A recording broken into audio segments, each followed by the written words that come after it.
નમસ્કાર, સમાચાર સાથે હું છું હિના। બુલેટિનની શરૂઆત કરી મહત્વના સમાચારથી જે પ્રાપ્ત થઈ રહ્યા છે। સુરતમાંથી પોલીસ કર્મીની હત્યાનો પ્રયાસ કરનારો બુટલેગર ઝડપાઈ ગયો છે। બેસ્તાન રેલવે સ્ટેશન પાસેથી માથાભારે બુટલેગર યુનુસની ધરપકડ કરવામાં આવી છે। આરોપી અવારનવાર લોકો સાથે ઝઘડો કરતો હોવાનો આરોપ છે। ઝઘડાને અટકાવવા ગયેલી પીસીઆર વાનને કારથી ટક્કર મારી હતી। બે પોલીસ કર્મચારી પર કાર ચડાવી હત્યાનો પ્રયાસ કર્યો હતો।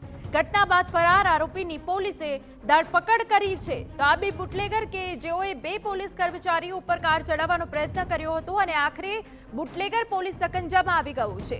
ઘટના બાદ બુટલેગર ફરાર થઈ ગયો હતો। પોલીસે ચક્રો ગતિમાન કરી આરોપીને ઝડપી પાડ્યો છે। આ બુટલેગર કે જે દારૂની હેરાફેરી કરતો હતો અને આપને જણાવી દઈએ કે જ્યાં બેસ્તાન રેલવે સ્ટેશન પાસેથી માથાભારે બુટલેગર યુનુસની ધરપકડ કરાઈ હોવાની વિગતો છે।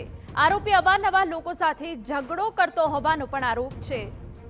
ત્યારે અમારા સંવાદદાતા મેહુલ વધુ વિગતે વાત કરવા જોડાયા છે। મેહુલ, પૂરી વિગત।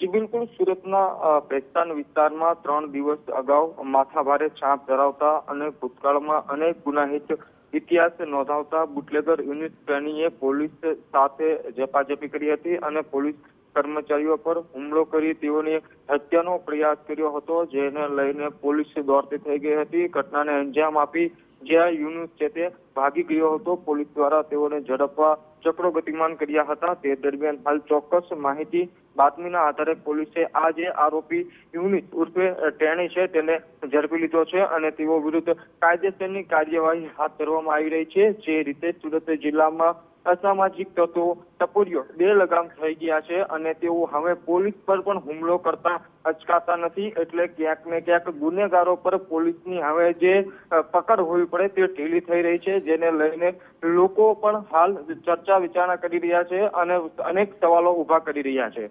બિલકુલ, આભાર મેહુલ। તો જે રીતે બુટલેગરોને કાયદાનો હવે કોઈ ડર ના રહ્યો હોય તેમ પોલીસ કર્મીઓ પર હવે હુમલો કરવામાં આવી રહ્યો છે। ત્યારે આ જે પોલીસ કર્મચારી હતા તેમના ઉપર હુમલો કરવામાં આવ્યો તે બુટલેગર હવે પોલીસ સકંજામાં આવી ગયો છે।